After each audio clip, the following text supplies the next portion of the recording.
Tonight, we are going to dig. We are not digging in the wet black mud of a garden.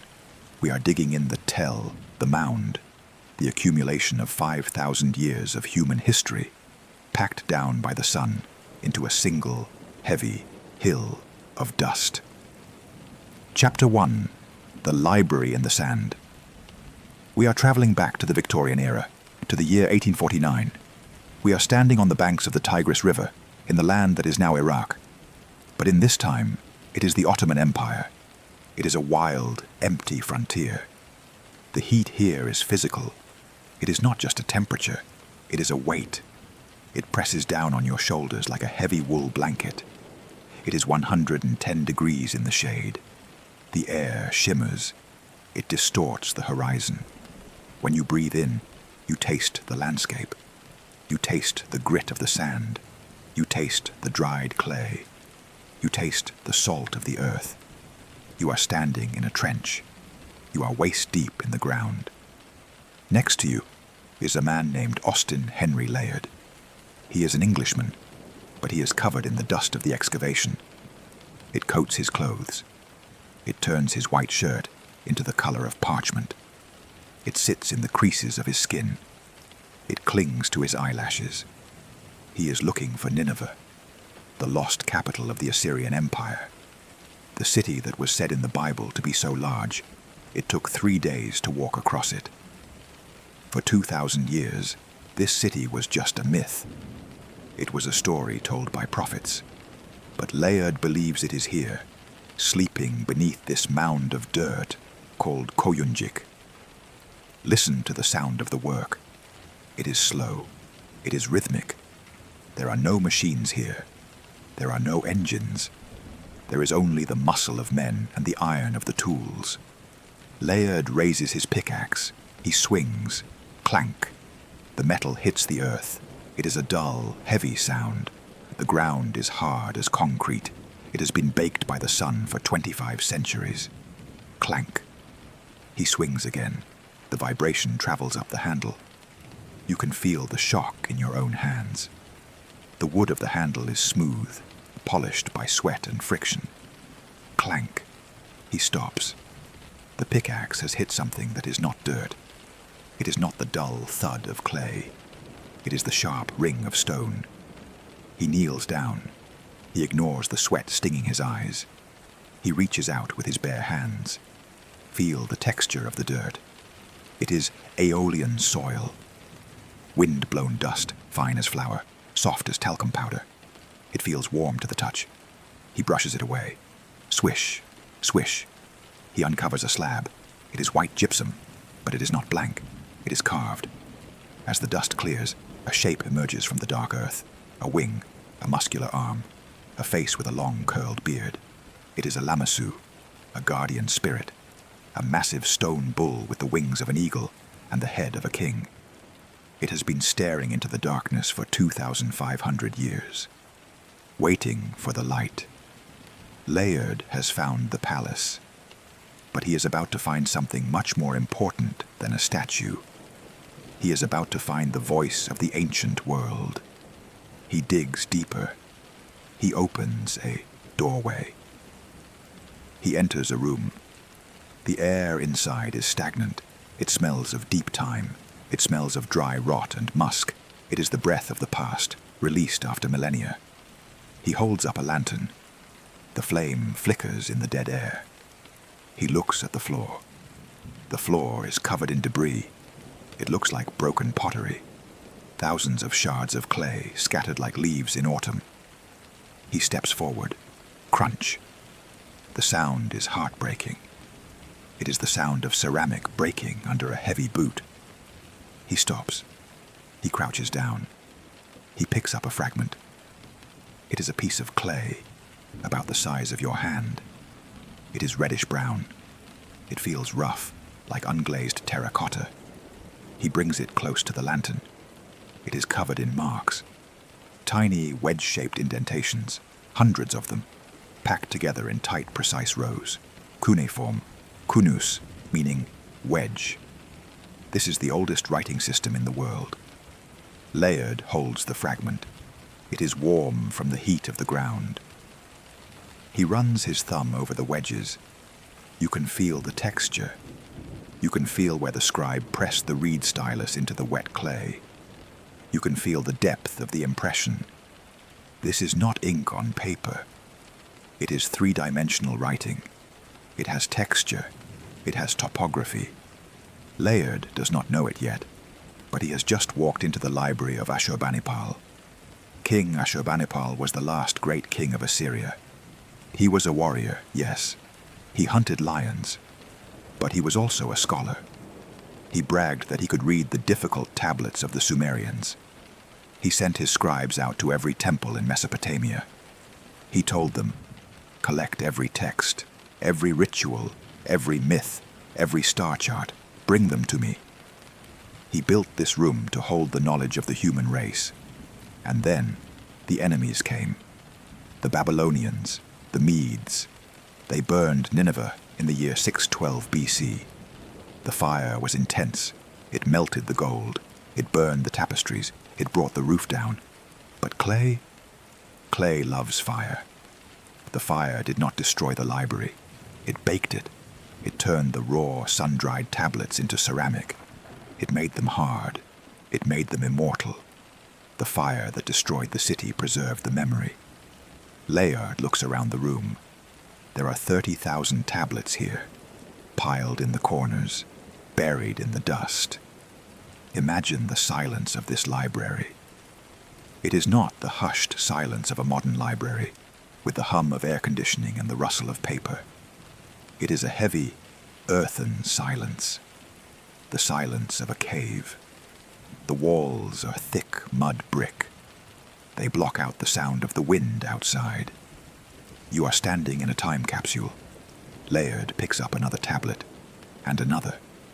Some are lists of kings, some are recipes for beer, some are contracts for the sale of sheep, some are omens.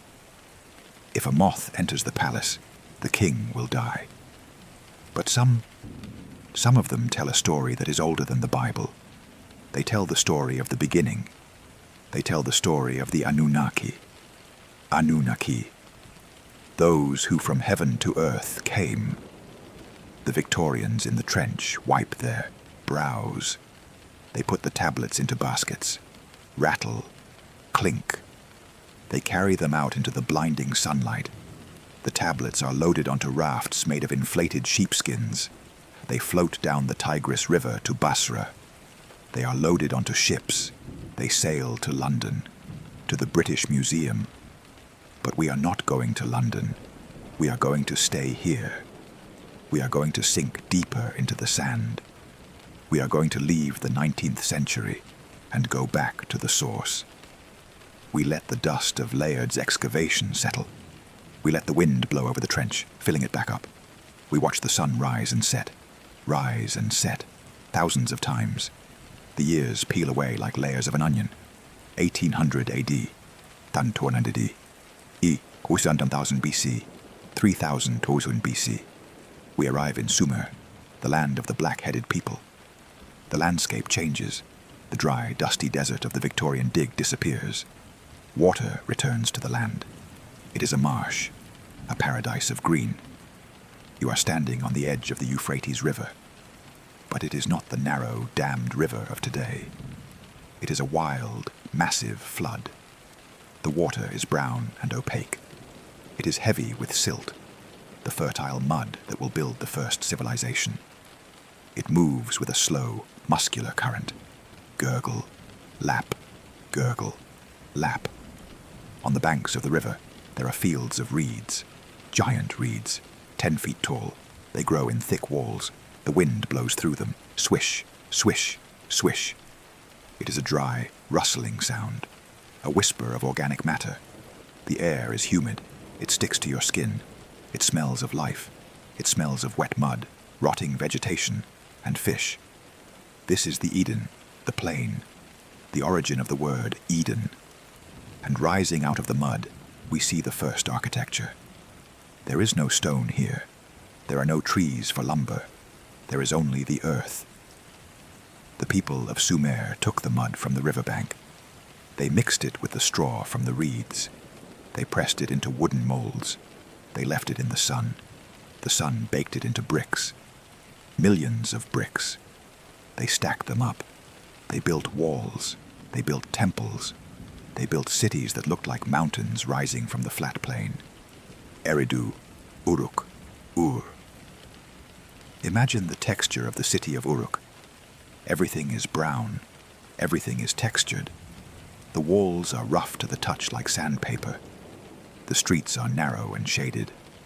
The heat radiates off the walls at night, keeping the city warm. In the center of the city stands the ziggurat. It is not a pyramid. It is a stepped tower, a stairway to the sky. It rises in tiers. The bottom tier is painted black with bitumen, natural tar that bubbles up from the ground. The middle tier is red, baked brick. The top tier is blue, glazed tile meant to mirror the sky. It shimmers in the heat haze. At the very top of the ziggurat, there is a small room, the shrine, the Gigunu. It is the bedroom of the god. The Sumerians did not believe their gods were abstract spirits in the clouds. They believed they were here. They were heavy. They were physical. They had bodies. They called them the Anunnaki, the princely seed, the great gods. They described them as milam, glittering. They say that when an Anunnaki walked, the ground shook. They say that their eyes were like lamps. They say that they wore horns of power. Imagine standing at the base of the ziggurat at night. The sun has set over the marshes. The sky is a deep, bruised purple. The stars are coming out. The Sumerians were the first astronomers. They did not just look at the stars. They counted them. They named them. They saw the stars as the other Anunnaki, the Igigi, watching from the heavens. You look up at the blue-tiled temple at the top of the tower. You hear a sound. It is not a human voice. It is a low hum, a vibration. The Sumerians wrote that the gods possessed the mez, the divine powers, or the divine templates. These were physical objects, tools, tablets, weapons, crystals. They hummed with power. If you stood too close to them, your hair would stand on end. You would feel a tingling in your fingers, the sensation of static electricity. It was a technology so advanced it felt like magic to the people of the mud. The people were afraid of the Anunnaki, but they also loved them, because the Anunnaki brought the order. They brought the plow. They brought the grain. They brought the clock. They brought the silence. The Anunnaki liked quiet. They liked order. They did not like the chaotic noise of the wild world. So they built the walls to keep the chaos out. You are standing inside the walls of Uruk. You are safe here. Outside, there are lions in the reeds. There are floods. There are bandits. But inside, there is geometry. The streets are straight. The canals are dug. The grain is stored in the silos. The Anunnaki are watching from their high tower. They are the heavy, silent guardians of the city. They are not asking you to work right now. The sun has gone down. The labor is finished. The scribe has put down his stylus. The wet clay has been set aside to dry. The farmer has put down his hoe. The city is settling into the night. You can feel the heat radiating from the mud bricks, a gentle, dry warmth that wraps around you. You are safe in the cradle of civilization. The history is buried. The tablets are sleeping in the sand. The library is closed. The Anunnaki are resting in their high shrine. There is nothing left for you to do. You are just a witness, a traveler in the dust.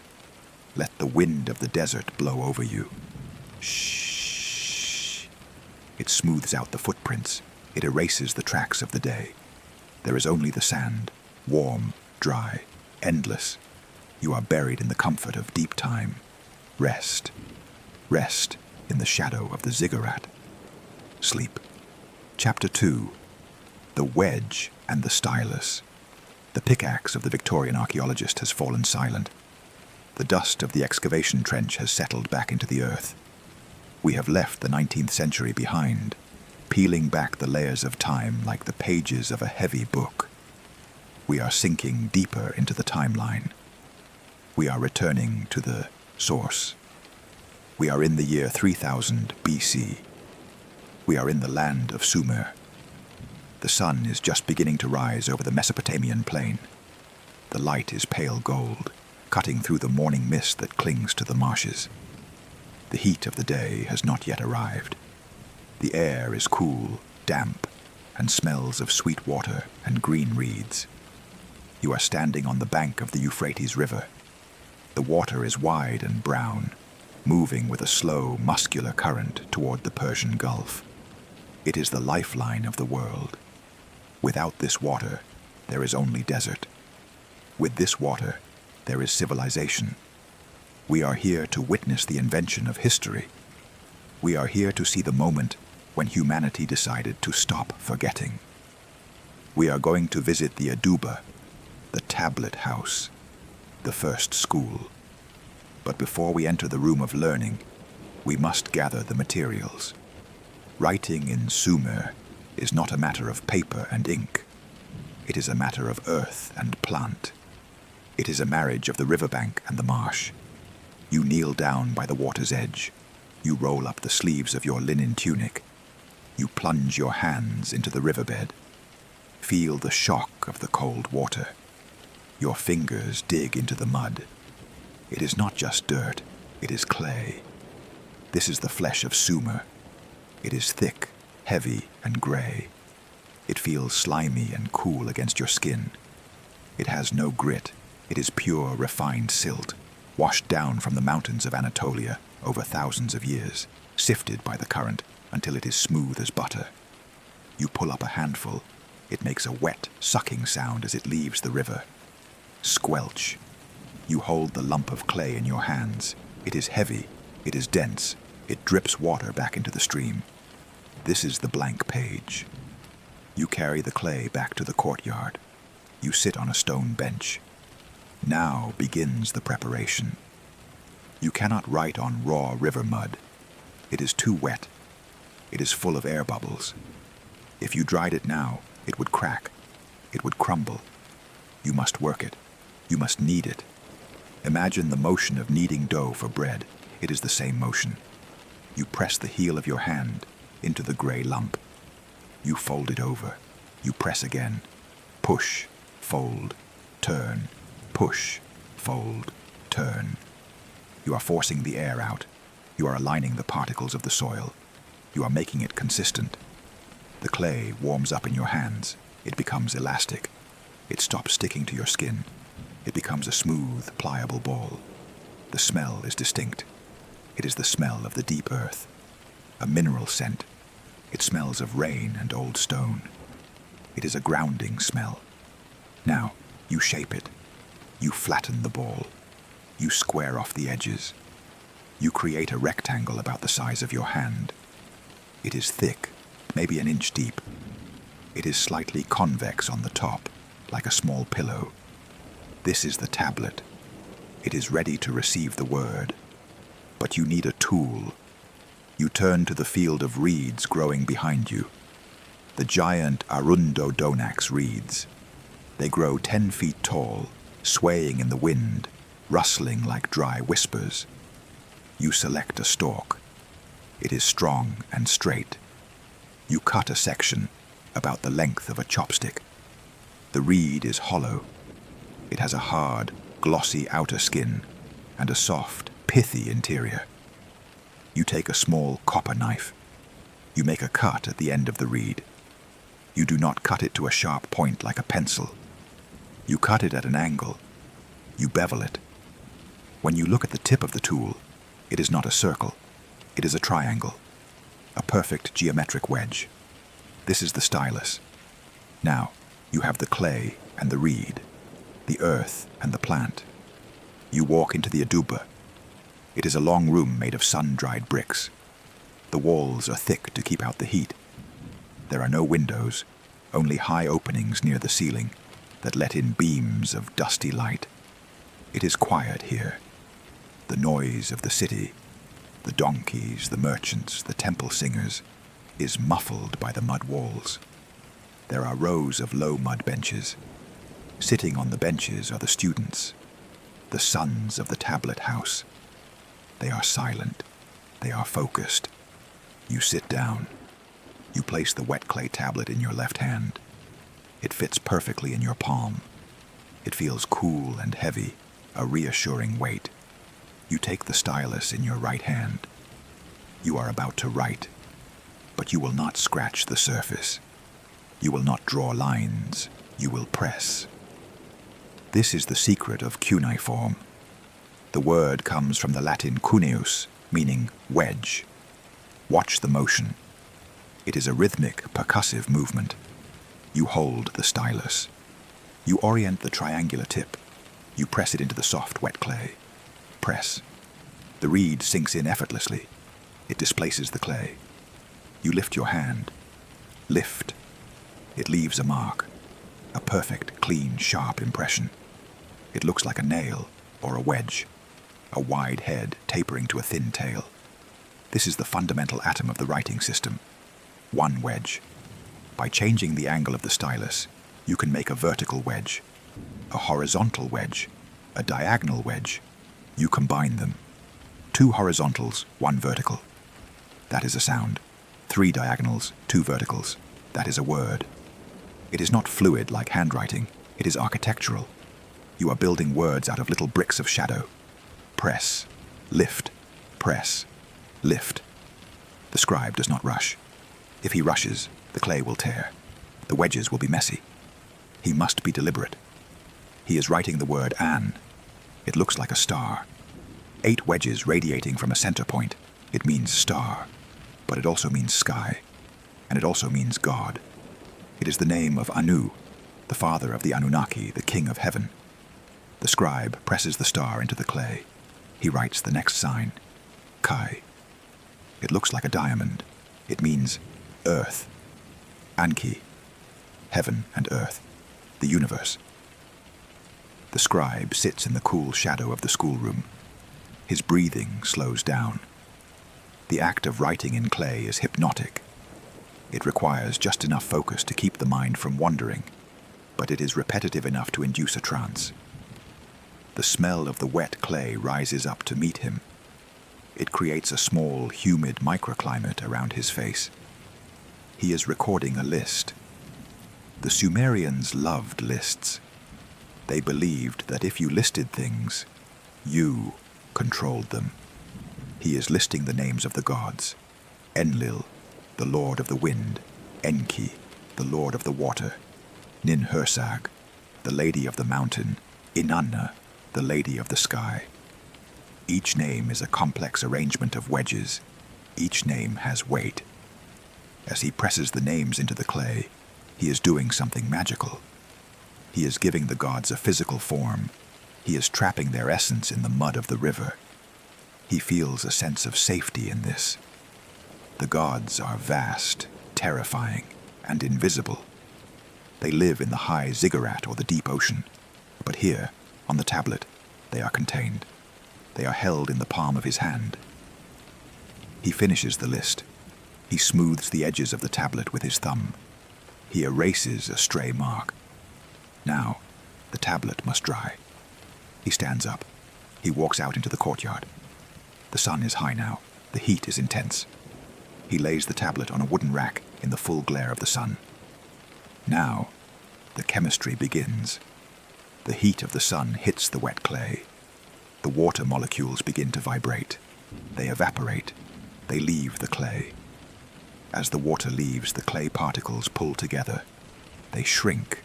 They harden. The tablet changes color. It goes from the dark, wet gray of the riverbed to a pale, bone white, or a soft biscuit beige. It turns to stone. This is the miracle of Sumer. Paper rots, parchment burns, ink fades, hard drives corrupt. But baked clay is eternal. Once this tablet is dry, it will last forever. You can bury it in the wet ground for 4,000 years, and when you dig it up, it will look exactly the same. The wedges will be just as sharp, as the moment the reed pressed them. The scribe knows this. He knows he is creating immortality. He looks at the rows of drying tablets. They contain the harvest records, the laws, the hymns, the myths. The memory of the city is baking in the sun. He goes back inside the cool room. He takes another lump of wet clay. He begins again. Let us think about the silence of the Aduba. It is a silence of concentration. 30 students, 30 reeds pressing into 30 soft pillows of earth. Squish, click, squish, click. It is a soft sound, a gentle sound. Outside, the Anunnaki are ruling the world. They are sending the floods. They are demanding the temples. But inside the school, there is only the text. The scribe does not have to worry about the flood right now. He only has to worry about the wedge. Is the angle correct? Is the depth consistent? Is the line straight? This micro-focus is a shield against anxiety. When you focus on the tiny details, the texture of the clay, the sharp edge of the reed, the big problems of the world fade away. You are not the king. You are not the high priest. You are just the hand that holds the stylus. And that is a relief. It is not your job to run the universe. It is your job to write it down. The afternoon wears on. The light in the room changes. It turns golden as the sun lowers.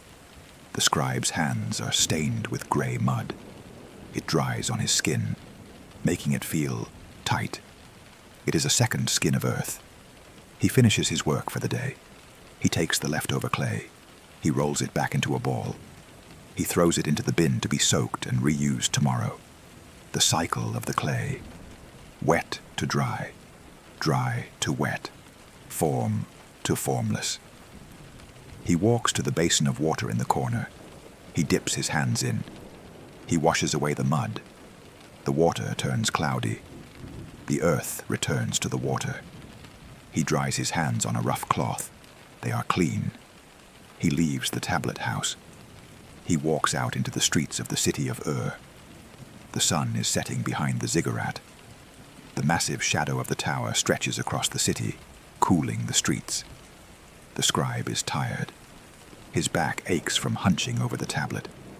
His eyes are tired from squinting at the wedges, but his mind is quiet. He has imposed order on the chaos. He has taken the shapeless mud and given it meaning. He walks home. The smell of cooking fires fills the air, burning dung and cedar wood. He enters his house. It is made of the same material as his tablets, mud brick. The walls are thick and cool. He sits on a woven mat. He eats his evening meal. Bread made from the grain of the Eden. Beer brewed from the barley. He looks at his hands. They are empty now. No stylus, no clay. He closes his eyes. He can still feel the sensation of the writing, the resistance of the clay, the yield, the impression, press, lift. It is a rhythm that follows him into sleep. Imagine your own mind as a tablet of wet clay. All day long, the world has been writing on it. The news, the work, the noise. They have been pressing their wedges into your soft mind. But you are the scribe. You can smooth it over. Imagine taking your thumb and rubbing it across the surface of the clay. One swipe, the words disappear. The wedges vanish. The surface becomes smooth again, blank, clean, ready to rest. The clay is cool. The clay is heavy. You are sinking into the clay. You are safe in the library of the earth. The tablets are stacked on the shelves, thousands of them, waiting for the future. But you do not need to read them tonight. The history is written. It is set in stone. You cannot change it, so you do not need to worry about it. The Anunnaki are watching from the stars, the great Anu, the wise Enki. They are the heavy, silent statues in the sky. They are keeping the watch. You can put down the stylus. The reed returns to the river. The clay returns to the bank. The darkness covers the city of Ur. The wind blows softly through the reed fields. Swish, swish. It is the sound of the earth breathing. You are part of the earth, heavy, still, permanent.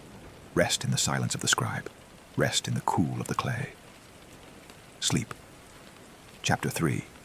The Geography of Eden. The clay tablet has dried in the sun.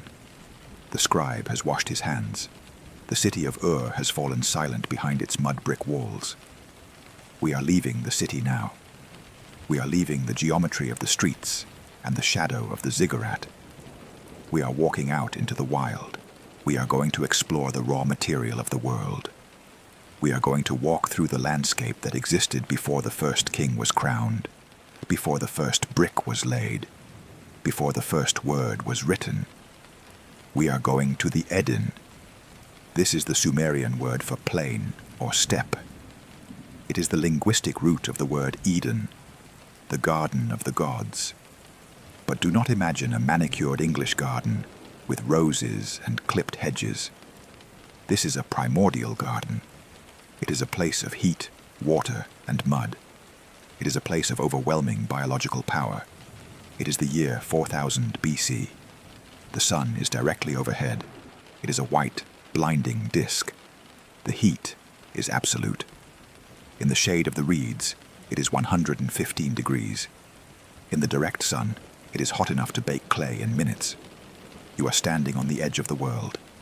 To your left is the desert, the vast, dry Arabian plateau. It is yellow, dusty, and dead.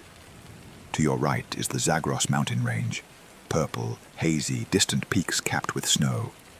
And between them lies the cradle, the alluvium. It is flat, so flat that if you poured a bucket of water on the ground, it would not know which way to flow. It would just spread out into a perfect circle. This flatness creates a sense of infinite space. The horizon is a perfect line, unbroken by trees or hills, blurring into the heat haze until the earth and the sky become the same color of pale, dusty blue. Dominating this landscape are the two veins of the earth, the rivers, the Edigna and the Buranuna, the Tigris and the Euphrates. Let us walk to the banks of the Euphrates. The water is not blue, it is not clear. It is the color of café au lait. It is a rich, creamy brown. It is thick with silt. This is the soil of the mountains, ground into a fine powder by the glaciers, carried down thousands of miles, and suspended in the water.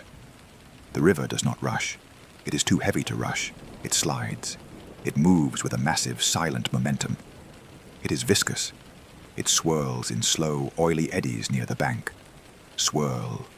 Settle. This mud is the gold of Sumer. When the river floods in the spring, it deposits layers of this silt on the land. It renews the world.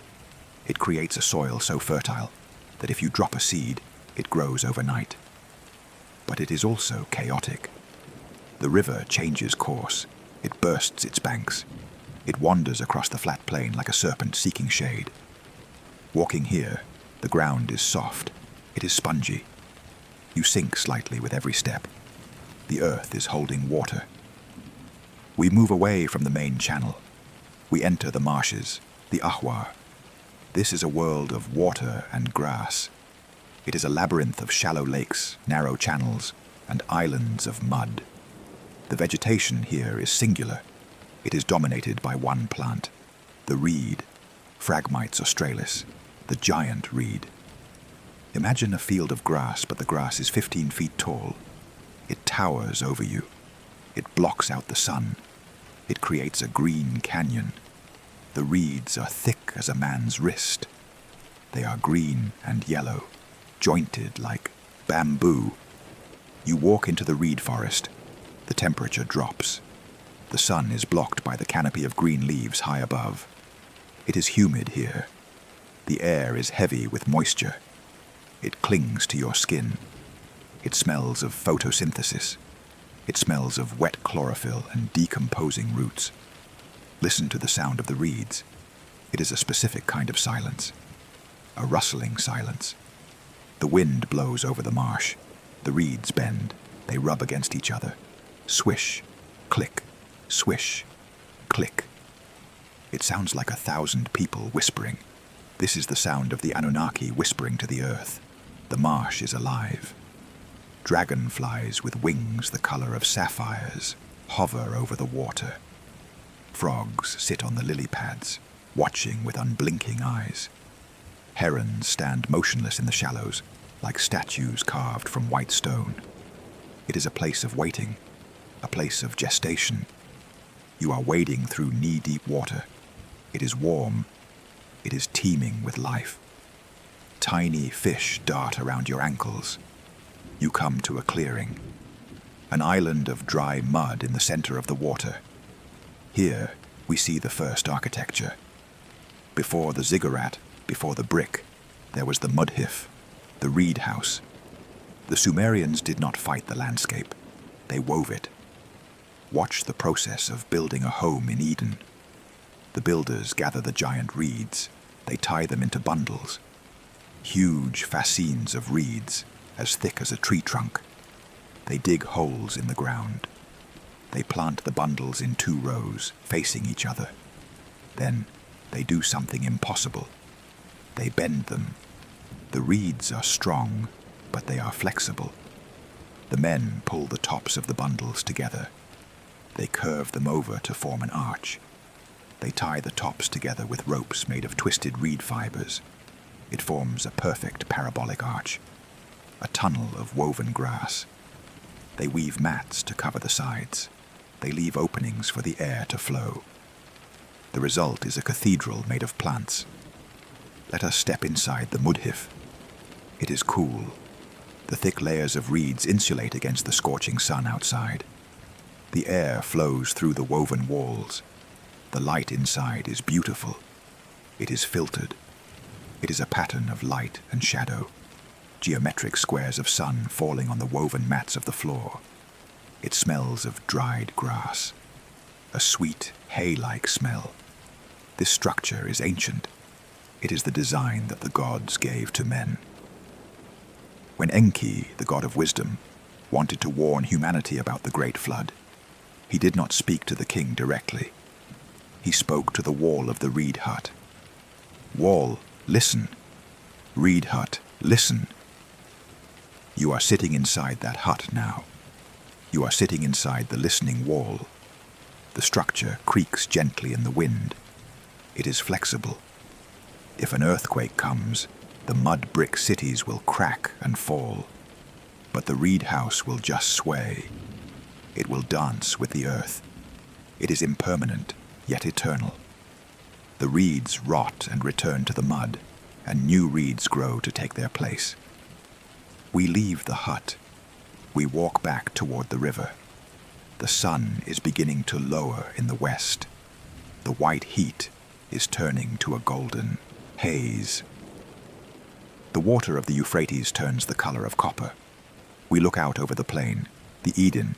It is vast. It is empty. There are no fences here, no borders, just the horizon. We see a herd of wild donkeys, the onagers, grazing in the distance.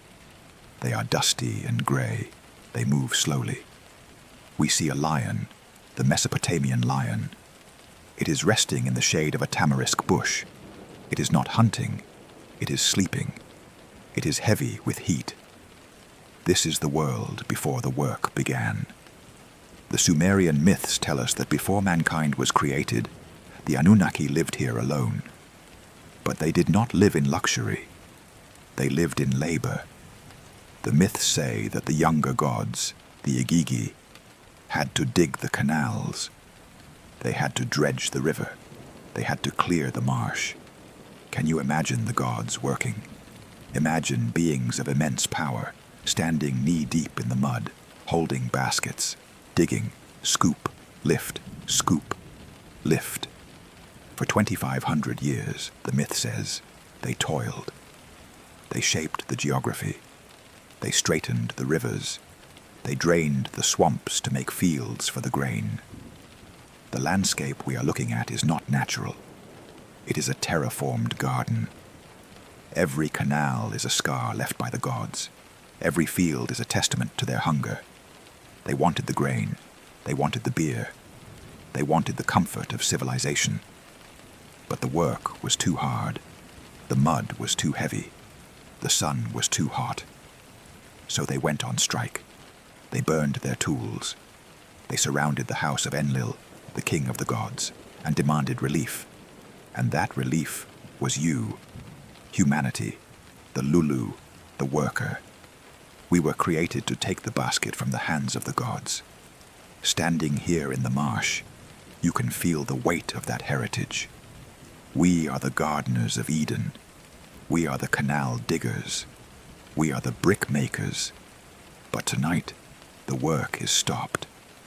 The sun dips below the horizon. The light vanishes quickly. There is no long twilight in the desert. The curtain falls. The sky turns a deep, velvety purple, then black. The stars appear.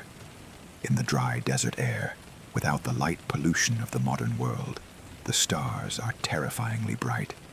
They look heavy. They hang low over the plain. The Milky Way is a solid band of white fire. The Sumerians called the stars the flock of heaven.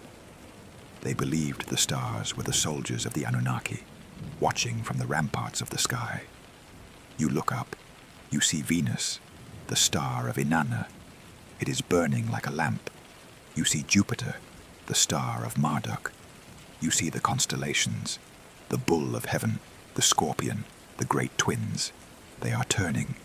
A giant clockwork mechanism of light. The silence of the Eden at night is profound. The birds have stopped calling. The wind has died down. The only sound is the river. Gurgle. Hush. It flows toward the sea. It carries the silt. It carries the history. You walk back to the reed house. Inside, it is dark. You light a small oil lamp, a simple clay bowl with a floating wick. The flame illuminates the woven walls. The patterns of the reeds jump out in high relief. You lie down on a mat of woven rushes. The ground beneath you is soft. It is not rock. It is dried mud. It still holds the warmth of the sun. You feel the humidity of the marsh cooling down. A mist is rising from the water outside, wrapping the hut in a white cocoon. You are safe here. The lions are sleeping. The gods are sleeping in their high temples, in Eridu and Nippur. The tablets are drying on the shelves. The history is recorded. You do not need to dig the canal tonight. You do not need to harvest the grain. You just need to exist. You are a part of the geography. You are made of the same clay as the riverbank. You are filled with the same water as the Euphrates. You are the mud that woke up. Feel the heaviness of your limbs. Your legs are heavy like the silt. Your arms are heavy like the waterlogged wood. Your breath is slow like the current, flowing, drifting. The river takes you. It carries you gently toward the ocean of sleep. The reeds whisper a lullaby. Shh, shh. Quiet, ancient, deep. Rest in the garden. Rest in the cradle. Sleep. Chapter 4. The Ziggurat. The sun has baked the mush. The reeds have withered and turned to gold. The wild, chaotic garden of the Eden has been tamed, cut back, and pushed aside to make room for the grid. We are leaving the soft ground of the riverbank. We are stepping onto the pavement. We are entering the age of the city. It is the year 2100 BC. We are in the city of or perhaps Babylon, or Nippur. The specific name matters less than the shape. The shape is the same everywhere in the land of Shinar. It is the shape of the mountain. We are standing in a vast courtyard. The floor is paved with baked bricks, hot through the soles of your sandals. The air is shimmering with heat waves. It smells of dust, baking bread, and the sharp, acrid scent of hot tar. Rising before us, blocking out the sun, is the ziggurat. It is not a pyramid. A pyramid is a tomb. a smooth geometric shape meant to seal death inside. A ziggurat is a machine. It is a staircase. It is a platform built for the living gods to descend. It is massive. It creates its own gravity. It sits on the earth like a heavy anchor. To understand the Anunnaki, we must understand this structure. We must understand the labor that built it. Because the story of the Anunnaki is the story of labor. Let us look at the material. There are no quarries here. There is no stone in the alluvial plain of Mesopotamia. You cannot cut marble. You cannot stack granite. You have to make your own stone. We walk to the edge of the city, to the brickyards. This is a place of slow, rhythmic, endless production. The sun beats down on the backs of the workers. They are the lulu, the mixed ones, us.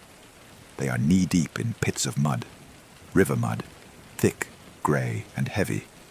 They mix it with chopped straw. The straw acts as a binder. It stops the clay from cracking when it dries. Watch the process. It is hypnotic. A worker takes a lump of the mud-straw mixture. He throws it into a wooden frame, a mold. Thwack. He presses it down with his fists. He scrapes the excess off the top with a flat stick. He lifts the mold. Suction. Pop. It leaves behind a perfect rectangle of wet earth.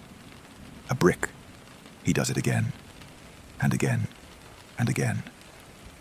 Rows and rows of wet bricks, drying in the Mesopotamian sun. There are two types of bricks here.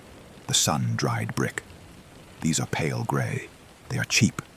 They are used for the core of the mountain. Millions of them. They are soft. If it rains, they will melt back into mud. And the baked brick. These are the armor. These bricks are put into a kiln. A fire is lit. They are cooked for days. They turn red. They turn hard. They ring like a bell when you strike them. These are precious.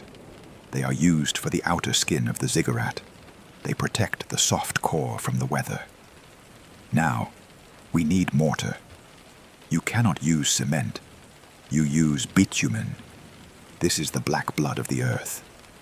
In Mesopotamia, oil bubbles up to the surface naturally. It creates pools of sticky black tar. The workers gather it. They heat it in great cauldrons. Smell the bitumen. It is a thick, petrochemical smell. It smells of roadwork and industry. It is hot and viscous. They mix it with sand to create a black mortar. We walk back to the base of the ziggurat. The structure is rising. It is a layer cake of geometry. The first terrace is 20 feet high. The second terrace is set back. The third terrace is smaller still. It creates the illusion of infinite height. The workers are laying the bricks. They dip the red-baked brick into the hot black bitumen. Dip. Slap. They press it into the wall. Press.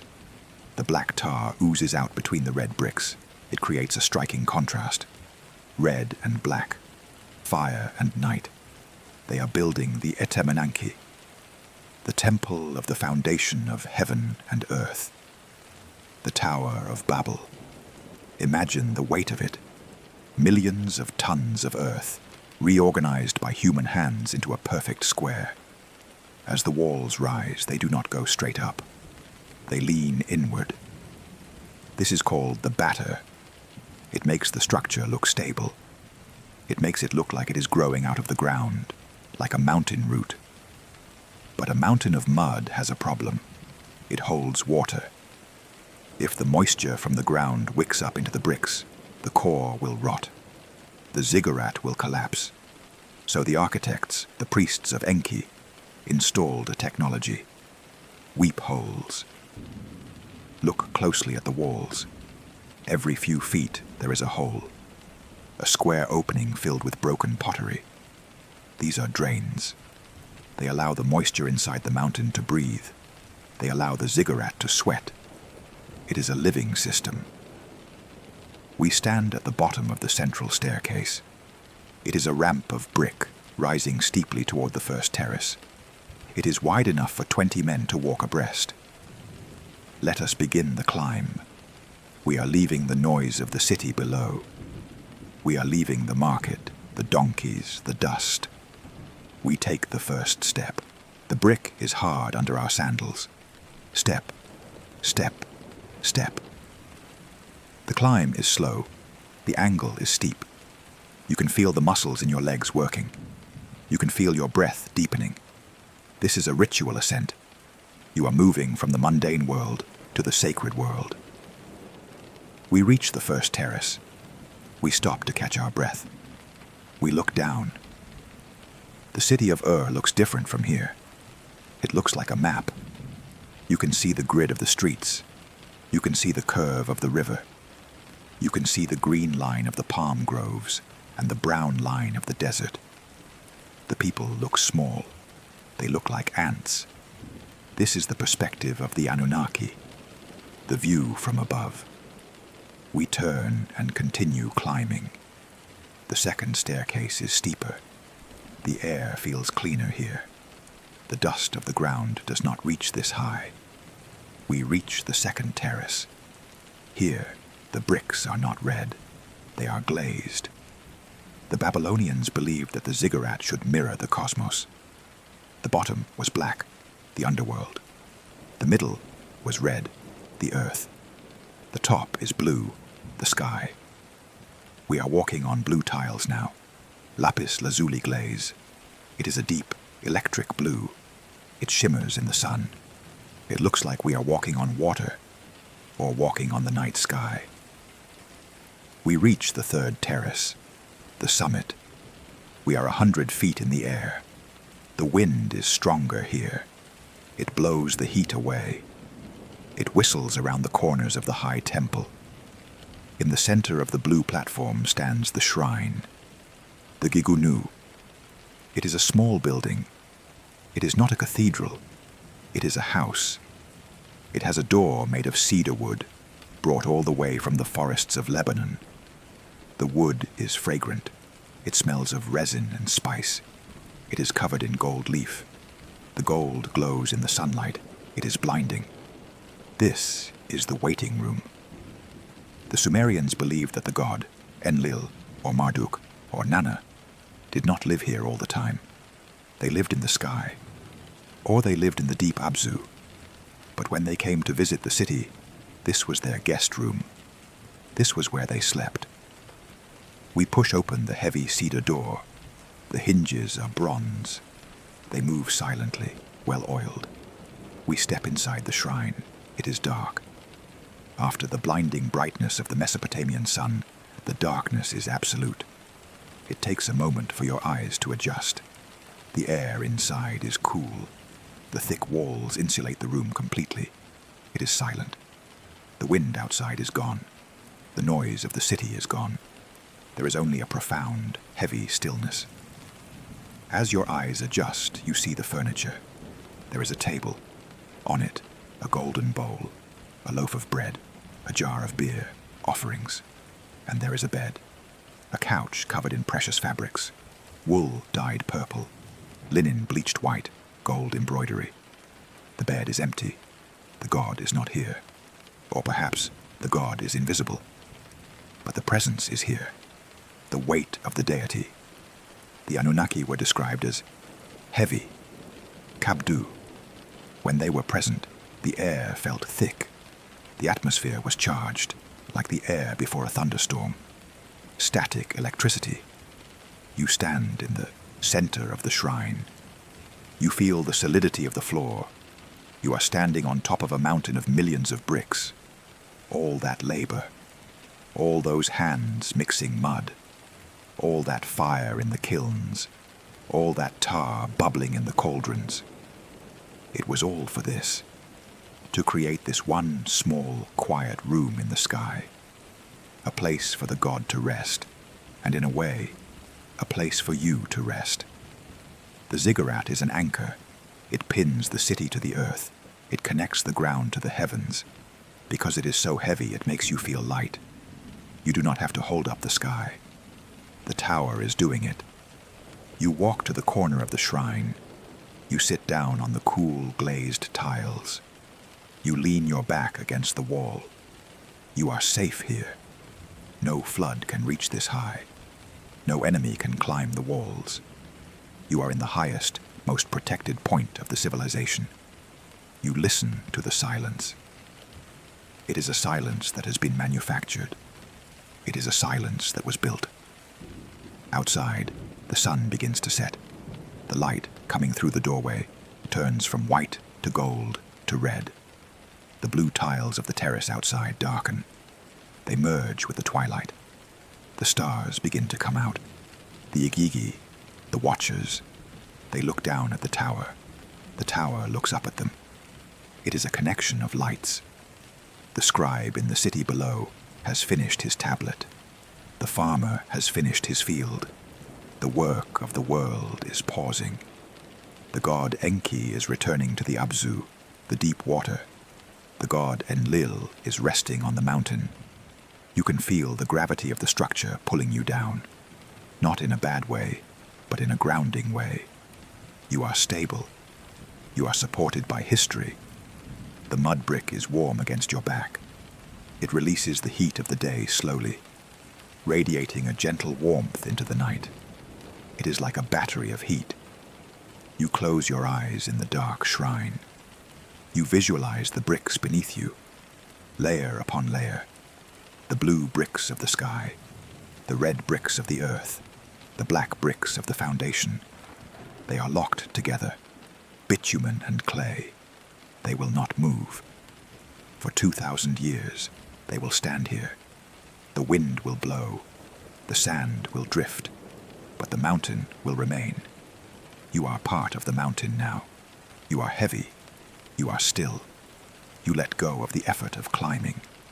The ascent is over. You have reached the top. There is nowhere else to go. There is nothing else to build. The brick is laid. The mortar is dry. The shrine is ready. You are the guest in the god's chamber. You lay your head down on the cushions. The smell of the cedar wood lulls you. The silence of the thick walls wraps you. You drift, high above the plain, high above the river, suspended in the cool, dark air. Rest. Rest on the summit. Sleep. Chapter 5. The Council of Seven. We have built the mountain. The ziggurat stands complete, its blue-tiled summit touching the clouds. But a temple is just a shell until it is inhabited. We are leaving the city of Ur. We are traveling north, up the Euphrates River, to the most sacred city in all of Sumer, Nippur. This is not a political capital. It is a religious capital. It is the Vatican of the ancient world. It is the bond of heaven and earth. Dur-Anki. It is the year 2500 BC. We walk through the city gates. The streets are hushed here. Even the merchants speak in whispers. The air is thick with the smoke of offerings. We approach the central temple complex, the Ekur, the mountain house. This is the seat of power, not human power, but cosmic power. We climb the steps. We pass the guarding lions carved of basalt. We enter the inner sanctuary. The light changes instantly. Outside, the sun is a white fire. Inside, it is a world of shadows. The only light comes from oil lamps standing on tall bronze tripods. The flames are steady, burning without a flicker in the still air. The room smells of cedar resin, juniper, and roasting meat. It is a heavy, rich smell. In the center of the room, sitting on thrones of gold and lapis lazuli, are the Anunnaki, the great gods. Let us look at them. They are not transparent spirits. They are not clouds. To the Sumerians, the gods were heavy. They had physical weight. They occupied space. They are larger than humans. They sit motionless, like statues carved from living rock. They are dressed in the konakis. These are heavy skirts made of tufted wool, layer upon layer of sheepskin, looking like petals or feathers. The wool is dyed deep colors, red, ochre, and blue. It looks heavy and warm. On their heads they wear the crown of divinity. It is a horned cap, 4 pairs of bull horns wrapped around a conical helmet. The horns are made of polished gold. They gleam in the lamplight. They radiate a substance the Sumerians called melam. It is a terrifying radiance, an aura, a physical pressure. If you get too close, you feel it pushing against your chest like a strong wind. It creates a sense of awe and fear. There are 7 of them in the High Council. But tonight we focus on the triad, the 3 brothers who divided the universe. In the center sits Anu, the Sky Father. He is the oldest. He is distant. He represents the dome of the heavens. He does not speak often. He sits perfectly still, his hands resting on his knees. He is the authority that does not need to act. To his right sits Enki, the lord of the earth and the water. He is the clever one, the scientist, the crafter. His throne is surrounded by water. Streams of fresh water flow from his shoulders, filled with leaping fish. He wears a long beard. His eyes are bright and active. He is always thinking, always planning. He is the one who mixes the clay. To his left sits Enlil, the lord of the wind, or the lord of the command. He is the king. He is the executive. While Anu sits, Enlil acts. He holds the power of the storm. He holds the power of the decision. Between them, on a pedestal of obsidian, rests an object. It is the most powerful object in the universe. The Tablet of Destinies. Visualize it. It is a square tablet. It looks like clay, but it shines like a jewel, lapis lazuli. Deep, dark blue with flecks of gold pyrite, like the night sky. It is covered in cuneiform writing, but these are not the receipts of a merchant. These are the codes. The Sumerians believed that the universe ran on software. They called them the Mez. The Mez were the rules, the formulas, the formula for kingship, the formula for war, the formula for music, the formula for sex, the formula for wheat. Every aspect of civilization had a me, and the Tablet of Destinies held them all. Whoever held this tablet had the legal right to rule the world. It was not about strength. It was about possession of the law. Imagine the weight of that tablet. It sits there on the black stone. It hums, a low-frequency vibration that rattles the teeth. The gods are in council. This is not an action movie. This is a board meeting of the cosmos. It is slow. It is bureaucratic. It is formal. Enlil speaks. His voice is like the rumbling of distant thunder. It comes from deep in his chest. He is tired. The Anunnaki are immortal, but they are not free from burden. They have to maintain the universe. They have to make sure the sun rises. They have to make sure the rivers flow. They have to make sure the harvest comes. It is a job. For thousands of years, they have managed the earth. They have directed the Igigi, the lesser gods, to dig the canals and mine the gold. But the work is hard. The groan of the labor is loud. Enlil looks at the tablet. He looks at the world outside the temple walls. He craves silence. The gods love order. They love straight lines. They love quiet geometry. But the world is noisy. The rivers flood unpredictably. The dust storms blow. The work is messy. You are standing in the shadows of the sanctuary, watching them. You feel the immense gravity of their presence. It is not a threatening feeling. It is a feeling of stability. These beings are the pillars of the world. They are holding up the roof of the sky. Because they are holding it up, you don't have to. You look at the heavy wool of their skirts. You look at the polished gold of their horns. They are solid. They are not going anywhere. The lamp oil burns low. The smoke curls up toward the ceiling, disappearing into the darkness of the rafters. Enki leans forward. He dips his hand into a bowl of water. He sprinkles it on the floor to cool the air. Splash. Hiss. The water evaporates. Enki looks at you. He is the friend of humanity. He is the one who knows the secret of the clay. He signals that it is time to rest. The council is adjourned. The decisions have been made. The destinies have been decreed. The sun will rise tomorrow. The river will flow. The grain will grow. The systems are running. The Anunnaki settle back into their thrones. They do not sleep as we sleep. They enter a state of stasis, a state of stone. They become the statues. Their breathing slows down until it matches the rhythm of the earth. Once a year, once a century. The vibration of the tablet of destinies slows down. The hum fades. The room becomes quiet. You back away. You leave the sanctuary.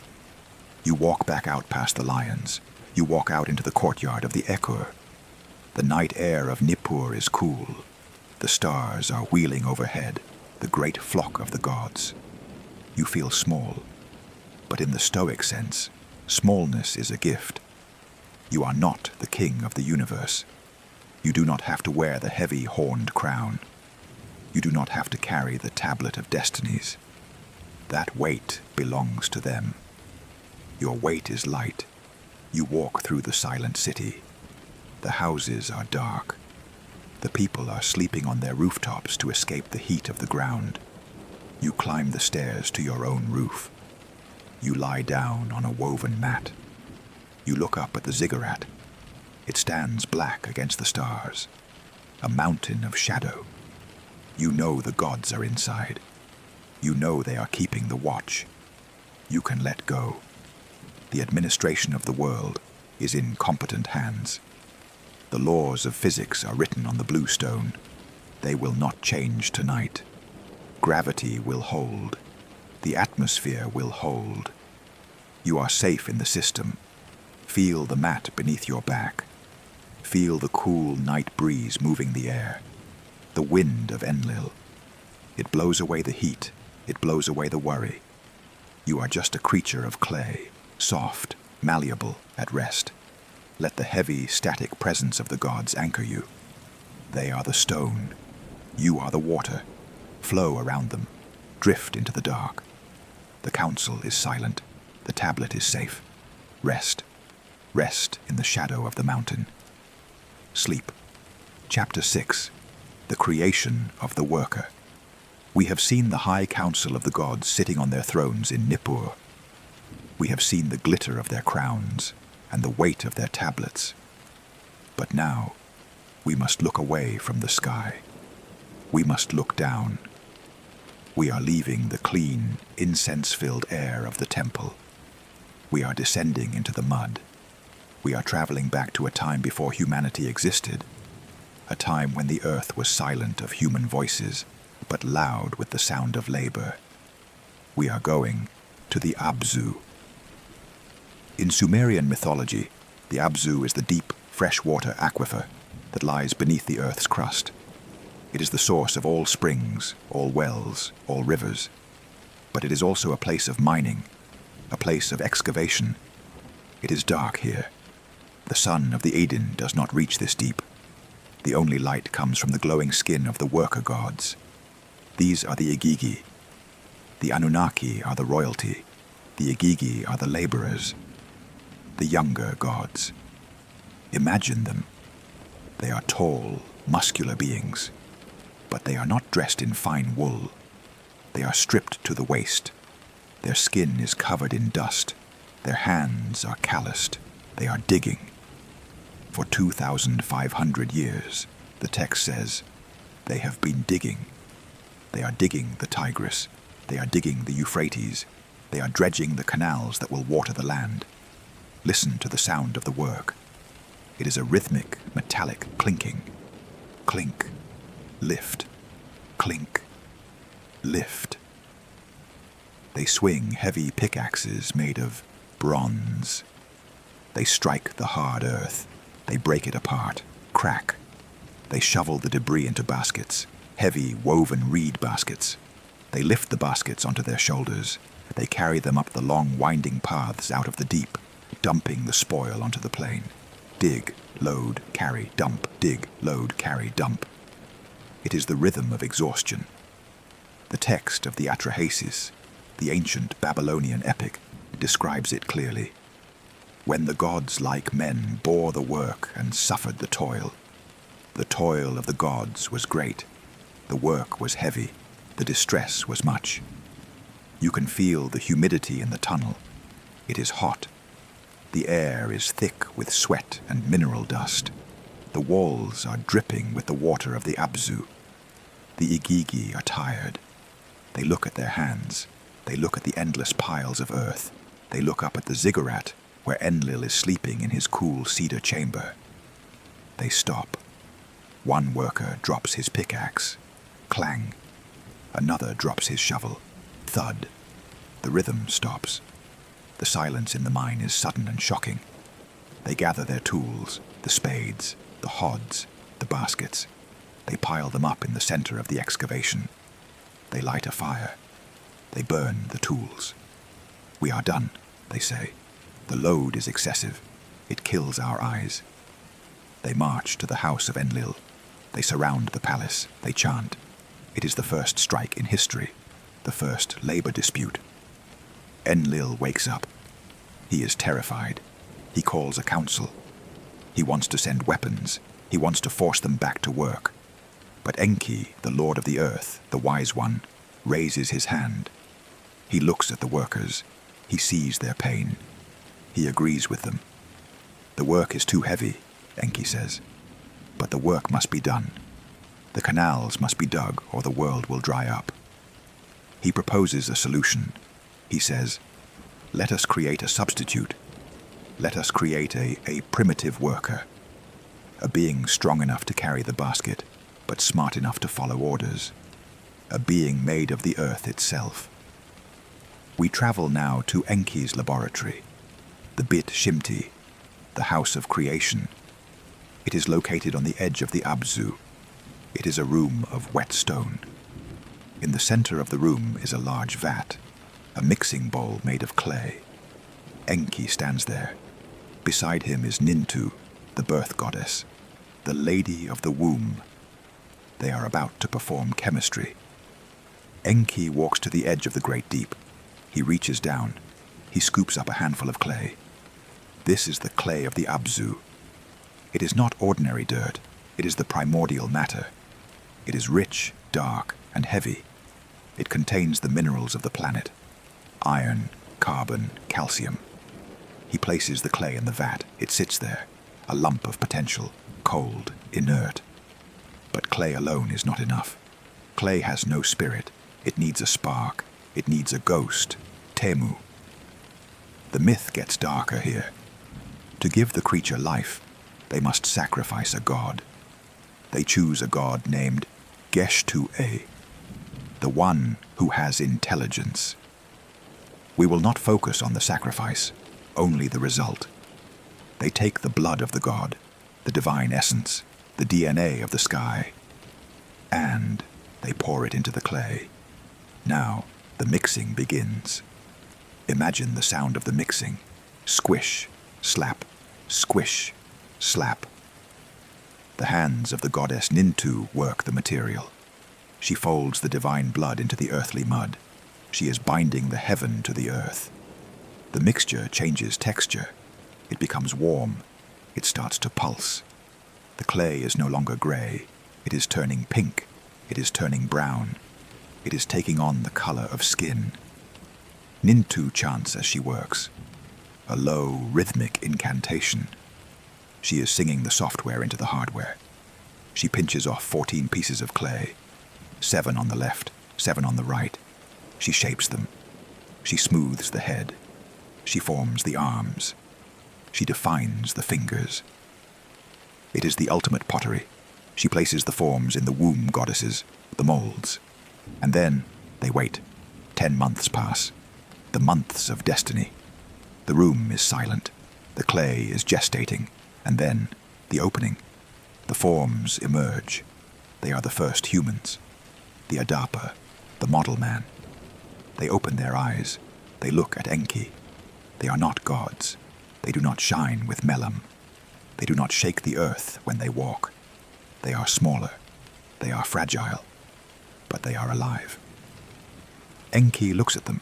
He smiles. He hands them a pickaxe. "Here," he says, "this is your destiny. You will carry the basket. You will dig the canal. You will feed the gods so they can sleep." This sounds like a burden, but in the context of the myth it is a purpose. It explains why we are tired. It explains why we have backs that ache. It explains why we feel heavy. We are made of earth. We are designed for gravity. Stand there in the laboratory of Enki. Look at your own hands. According to the Sumerians, these hands were shaped by a goddess. The lines on your palms are the marks of her fingers smoothing the clay. You contain the heavy, wet mud of the riverbank. That is your body. But you also contain the spark of Geshtui, the intelligence. That is your mind. You are a hybrid, half dirt, half star. This helps us understand sleep. When you are awake, you are the God part. You are thinking. You are planning. You are looking up at the sky. When you sleep, you are the clay part. You are returning to the mud. You are becoming heavy. You are sinking back into the Abzu. Let us leave the house of creation. We walk out into the fields of Sumer. The new workers are there. They are digging. But the sound is different now. It is not the angry clanging of the gods. It is the steady, rhythmic work of humanity. Dig. Lift. Dig. Lift. The canals are flowing. The water is green. The grain is growing tall. The Igigi are resting. They have returned to the sky. Enlil is sleeping in his temple. He is not disturbed by the noise anymore, because the noise is natural. It is the noise of life.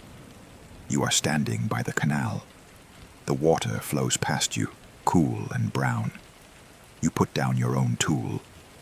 Whatever tool you carried today, the phone, the pen, the steering wheel, put it down. Your shift is over. You have carried the basket. You have moved the earth. Now, you can return to the source. Lie down. Feel the mattress beneath you. It is the mold. It cradles you. Feel the weight of your body. It is a good weight. It is the weight of the clay. You are sinking down. Down past the floor. Down past the foundation. Down into the deep, cool earth. The Abzu. It is dark here. It is quiet. It is wet. You are floating in the groundwater. You are unmixing. The tension creates the shape, but the rest dissolves the shape. Let your shape dissolve. Let your arms become soft clay. Let your legs become soft clay. You are losing your definition.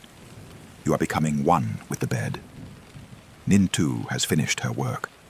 She has stepped back. She is watching you rest. It is good, she says. The work is finished. The basket is set down. The gods are satisfied. You are released from your duty. The mud is cool. The water is still. Rest in the earth. Rest in the design. Sleep. Chapter 7. The Watchers of the Sky. The mud of the creation chamber has dried. The pickaxes of the workers have fallen silent. The heavy, physical labor of digging the canals and molding the bricks is finished for the day. We are leaving the ground. We are leaving the sweat and the dust of the plain. We are ascending. We are climbing the stairs of the Ziggurat of It is night. The sun has vanished hours ago, swallowed by the western horizon.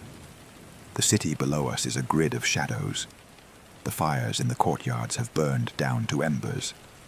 The dogs have stopped barking. We climb past the first terrace, the black bricks. We climb past the second terrace, the red bricks. We reach the summit, the blue tiles. We are standing on the roof of the world. The air here is different. Down in the streets, it was thick with the smell of animals and smoke. Up here, it is thin. It is cold. It smells of nothing but the wind and the stone. We are entering the observatory. The Sumerians were not just builders, they were watchers. They were the first people to look up and realize that the lights in the sky were not random fireflies.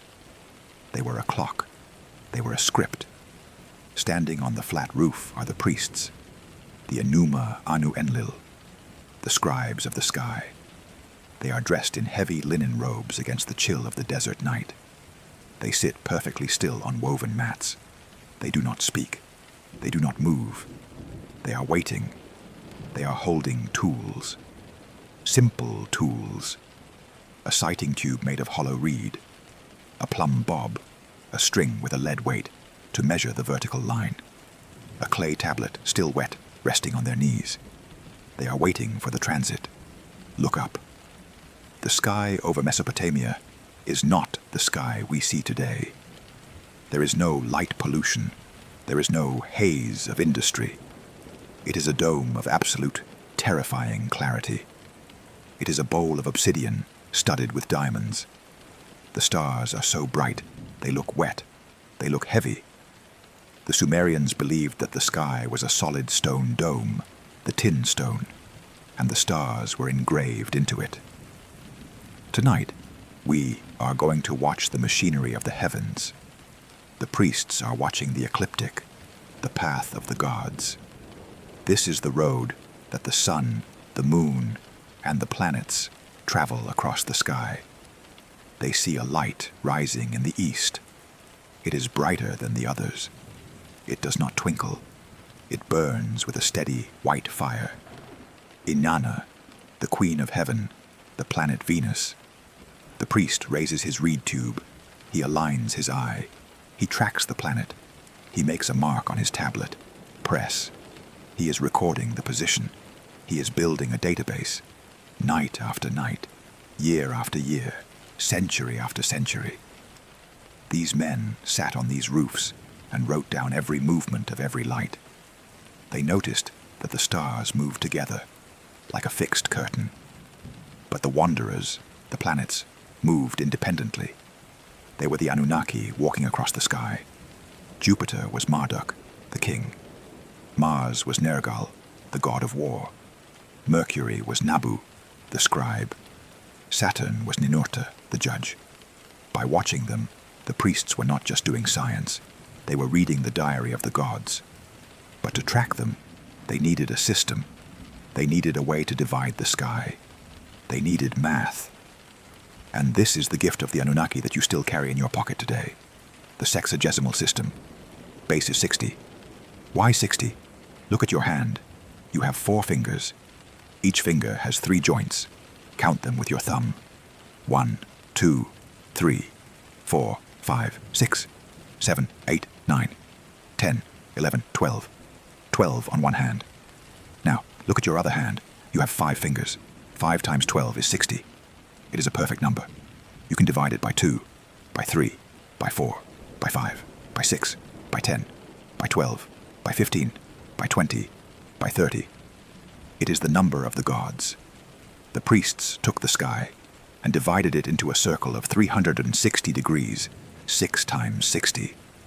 They took the hour and divided it into 60 minutes. They took the minute and divided it into 60 seconds. Think about that. Every time you look at a clock, you are using Sumerian math. Every time you say, "Wait a second," you are speaking the language of ancient Iraq. You are living in the grid that they built. Stand there on the roof and feel the comfort of that grid. The sky is vast and chaotic. It is infinite. That is scary. But the grid is safe. The grid captures the infinity and puts it into a box. The priest draws a circle on his tablet. He divides it. He imposes order on the darkness. He creates the zodiac, the path of animals. He sees the bull of heaven, Taurus. He sees the lion, Leo. He sees the scorpion, Scorpio. These are not just drawings. They are stations. They are houses where the gods rest during their journey across the night. The precision of this work is hypnotic. Imagine the silence of the calculation. The priest looks at the star. He looks at the water clock dripping beside him, the clepsydra, to measure the time. Drop, drop, drop. He calculates the arc. He realizes that the movement is inevitable. Venus must rise, the sun must set, the moon must wax and wane. There are no surprises in the sky. There is only the law. This is the concept of me, the cosmic order. For a sleeper, this is a profound relief. The universe is not making it up as it goes along. It is following a script written on the tablet of destinies. You do not have to hold the planets in orbit. You do not have to push the moon. The machinery is running. You can feel the rotation of the Earth. Stand on the ziggurat. Close your eyes. The Earth is a massive stone sphere. It is spinning. It turns toward the east. It carries you away from the sun into the darkness. It moves at 1,000 miles an hour, but you do not feel the wind. You only feel the gravity holding you to the bricks. You are a passenger on the planet. The Anunnaki are the navigators. Enlil calculates the orbit. Enki calculates the tilt. You just have to ride. The night wears on. The constellations shift. Orion the hunter strides across the meridian. The seven sisters, the Pleiades, cluster together like a handful of jewels. The air gets colder. The clay of the ziggurat releases its last heat. The priest puts down his stylus. His work is done. He has recorded the night. He pulls his hood over his head. He sits in meditation. He is connecting his mind to the mind of the sky. He realizes that, as above, so below. If the sky is ordered, then the earth should be ordered. If the stars move in rhythm, then the blood in his veins should move in rhythm. He slows his heart rate. He syncs it with the slow turning of the pole star. You sit beside him. You look out over the city of Ur. It is invisible now. The fires are out. The people are asleep. The mud brick houses have merged with the darkness of the plain. There is no difference between the city and the desert. It is all just silence. But above you, the lights are burning. The watchers are awake. They never sleep. They never blink. They never make a mistake. Because they are watching, you don't have to. You can close your own eyes. You can trust the sky. Imagine the geometry of the circle. Perfect, endless, smooth. No corners to bump into. No sharp edges. Time is a circle. It goes round and round. The seconds tick by. 1 to 60, 1 to 60. It is a lullaby of numbers. The tablet is full. The data is saved. The library of the sky is open. You feel a heaviness in your eyelids. It is the gravity of the moon pulling them down. You lie down on the flat roof of the temple. The tiles are cool. You are suspended between the earth and the stars. You are in the center of the clock. The great gears of the cosmos are turning silently around you. Click, turn, click, turn. You are safe in the mechanism. Let the math lull you. Let the order hold you. The watchers are at their post. Rest. Rest in the geometry. Sleep. Chapter 8. The Great Flood. The astronomers have climbed down from the roof of the ziggurat. The star charts have been filed away in the clay jars of the library. The observation of the heavens is finished. We are returning to the earth. But the earth is changing. We are traveling to the city of Shurupak, the place of healing. It is an ancient city sitting on the banks of the Euphrates, surrounded by fields of grain that stretch to the horizon. It is the year 2900 BC. The city is prosperous. It is too prosperous. The population has exploded. The streets are crowded. The markets are loud. The noise of humanity is a constant roaring drone. The grinding of millstones, the shouting of merchants, the crying of babies, the bleating of sheep. It rises up like smoke. It reaches the sky. And in the high temple, Enlil, the king of the gods, cannot sleep. This is the catalyst for the most famous event in human history. It was not caused by sin. It was caused by insomnia. Enlil calls the council. He sits on his throne. He looks tired. "The noise of mankind has become too intense for me," he says. "With their uproar, I am deprived of sleep." He proposes a solution, a radical solution. He does not want to punish them. He wants to mute them. He wants to hit the reset button. He proposes the deluge. The Anunnaki agree. They swear an oath of silence. No one is to warn the humans. The decision is final. The tablet is sealed. But Enki, the lord of the earth, the shaper of clay, loves his creation. He cannot let the Lulu be destroyed. But he cannot break his oath. He cannot speak to a human. So he speaks to a wall. We go to the house of Ziusudra, the king of Shurupak, the hero of the flood. He is sleeping in his reed house, the mud hiff we visited in the marshes. Enki stands outside. He whispers to the woven reeds. "Wall, listen. Reed hut, listen. Tear down the house, build a boat, abandon wealth, seek life." Ziusudra wakes up. He hears the voice of the god vibrating in the bamboo structure of his home. He understands. He begins the work. This is the construction of the ark. But forget the pictures you have seen in Sunday school. This is not a wooden ship with a pointed bow. This is a Sumerian machine. The text describes it as a magurgur, a great boat. It is a cube, or perhaps a giant round coracle. It is a watertight box designed not to sail, but to float.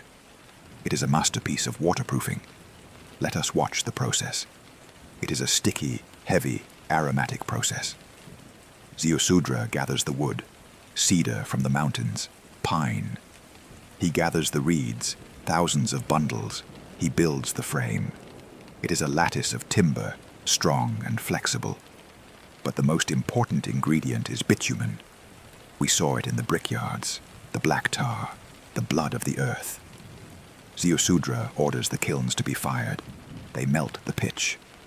The smell fills the city.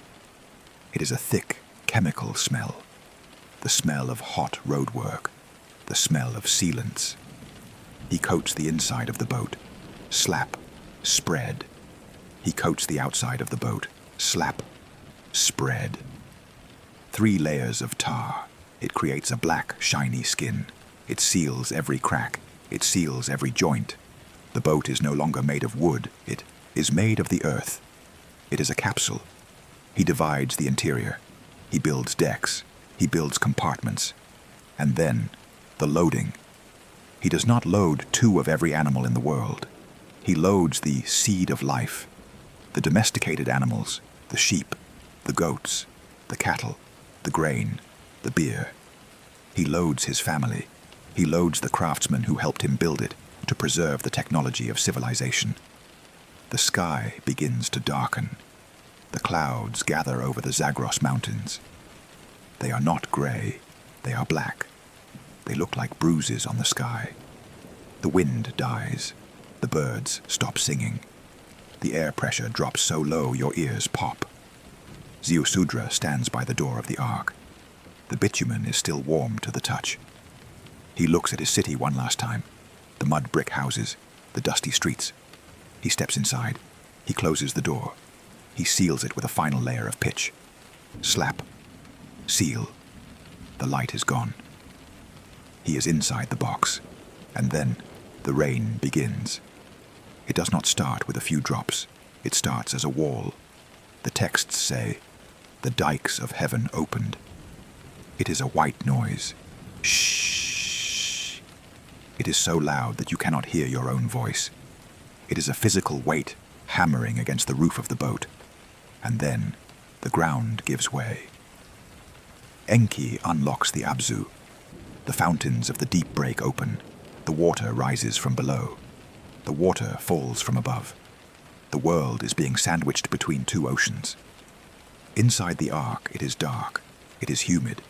It smells of tar and wet wool and straw. Ziusudra sits in the dark. He feels the floor beneath him lurch. The boat is lifting. It breaks free from the mud. It is floating. The connection to the earth is severed. For 7 days and 7 nights, the storm rages. But inside, there is no storm. There is only the motion. The boat rocks. Left, right, up, down.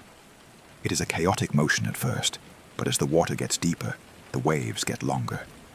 The motion becomes a sway. Ziusudra listens to the rain. It acts as a shield. Outside, the cities are dissolving. The mud brick houses of Shurupak are melting back into the river. The temples are going under. The noise of humanity is being washed away. The silence that Enlil wanted is returning. But inside the ark, the seed is safe. The animals are sleeping. The humans are sleeping. They are suspended in the womb of the ship. After 7 days, the rain stops. The silence that follows is sudden and ringing. The drumming on the roof ceases. The wind stops howling. There is only the sound of water lapping gently against the side of the boat. Slap, slap, slap. Ziusudra waits. He opens a small window, a hatch. He looks out. There is no land. There is no horizon. There is no green. There is only the water. It is a flat, grey sheet, stretching to the edge of the universe. The sun reflects off it, blindingly bright. The world has been rebooted. The hard drive has been wiped. It is a scene of absolute peace. The clutter of civilization, the politics, the wars, the debts, the arguments, it is all gone. It is buried under a mile of water. You are floating on the surface of the deep. You are a speck on the infinite ocean. Ziusudra sends out a bird, a dove. It flies away. It circles. It finds no place to land. It comes back. He waits. This is the lesson of the flood. Patience. You cannot force the water to recede. You cannot force the mountain to appear. You have to wait. You have to trust the process. He sends out a raven. The raven flies away. It sees the mud emerging. It eats. It does not come back. The water is going down. The ark grounds itself. Thump. It hits the top of a mountain, Mount Nimush. The boat tilts. It settles. It is solid again. Ziusudra opens the door. The air that rushes in is new air. It is washed clean. It smells of wet rock and drying mud. He steps out. The mud is drying. The sun is baking the earth again. The cycle is restarting. He builds an altar. He burns cedar wood and myrtle. The smoke rises. The gods smell the sweet savor. They gather like flies around the sacrifice. Enlil arrives. He sees the boat. He is angry at first. Who survived? But Enki calms him. He explains that life must continue. The silence must be broken, but gently this time. Enlil touches Ziusudra's forehead. He grants him breath eternal, immortality. He sends him to live in the distance, at the mouth of the rivers, the land of Dilmun, a paradise where the sun rises. The flood is over. The terror is past. But the feeling of the ark remains. Think of your room tonight as the ark. It is a sealed vessel. You have closed the door. You have sealed it with the pitch of your routine. Outside, the rain is falling. It is washing the streets. It is washing the world. But inside, it is dry. You are floating. The bed is the magurga. It lifts you up off the floor. It separates you from the ground. You are carrying the seed of life, your own consciousness, safely through the night. The chaos of the day has been flooded out. The noise of the office, the noise of the news, the noise of the traffic. It is all underwater. It cannot reach you. You are drifting on the calm, grey ocean. There is no land in sight, and that is okay. You do not need to land yet. You just need to float. Feel the gentle rocking of the water. Sway, back, sway, forth. The black tar protects you. The cedar wood shelters you. The Anunnaki have stopped the storm. The sky is clearing. The stars are coming back out, reflected in the still water. You are safe in the capsule. You are the survivor. Let the silence of the ocean fill your mind. Vast, flat, quiet. Rest in the ark. Rest in the floating world. Sleep. Chapter 9. The Return to Dust. The floodwaters have receded. The ark has landed.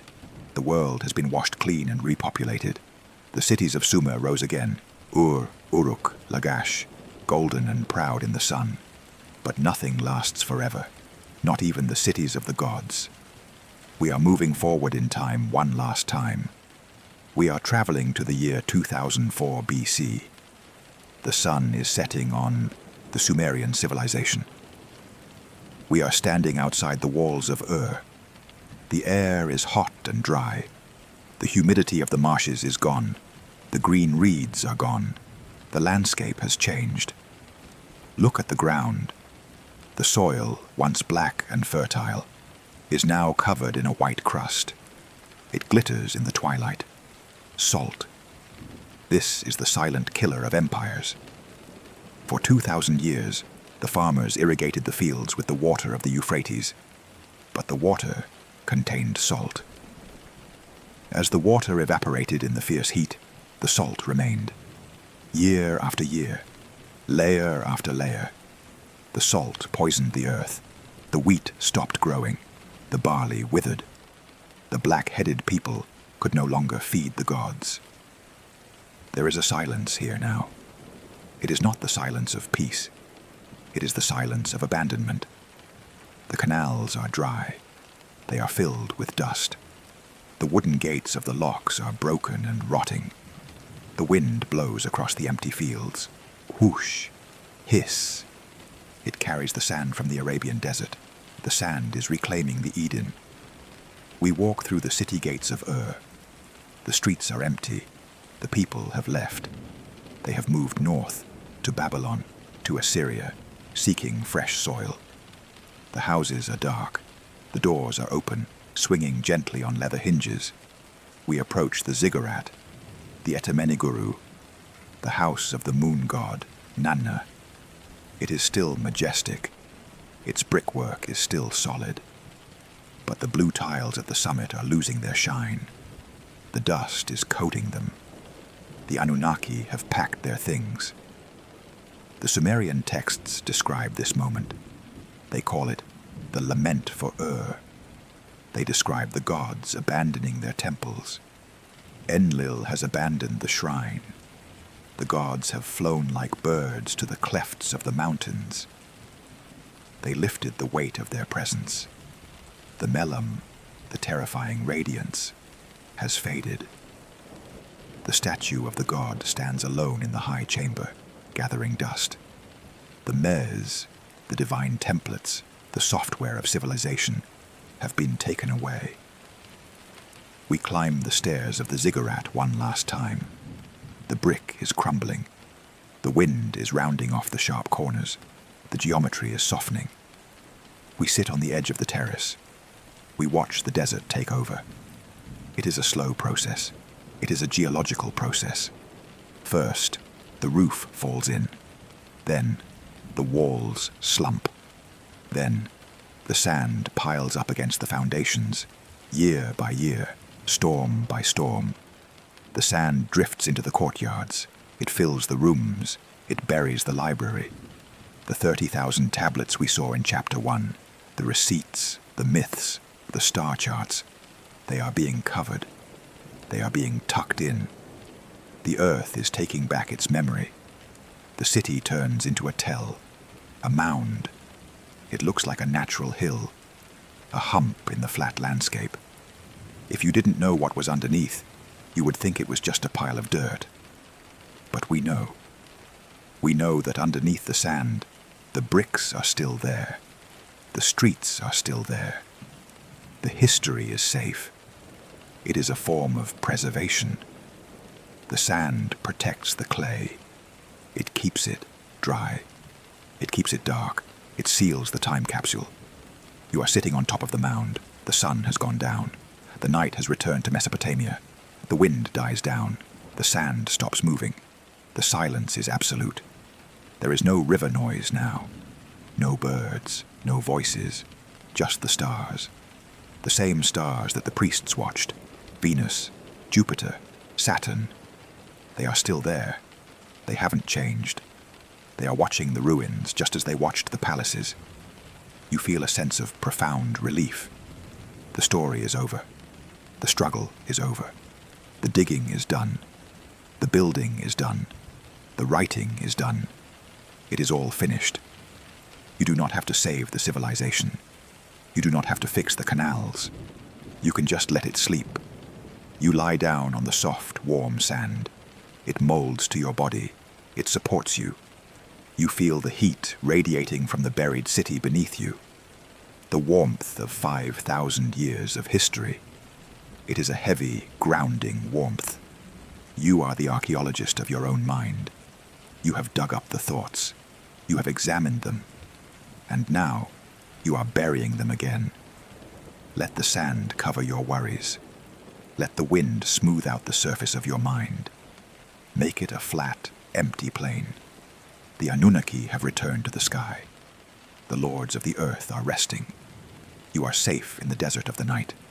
There is nothing here but you and the deep time. The past is a pillow. The history is a blanket. Sink into the dust. Return to the clay. Quiet, still, eternal. Rest. Sleep.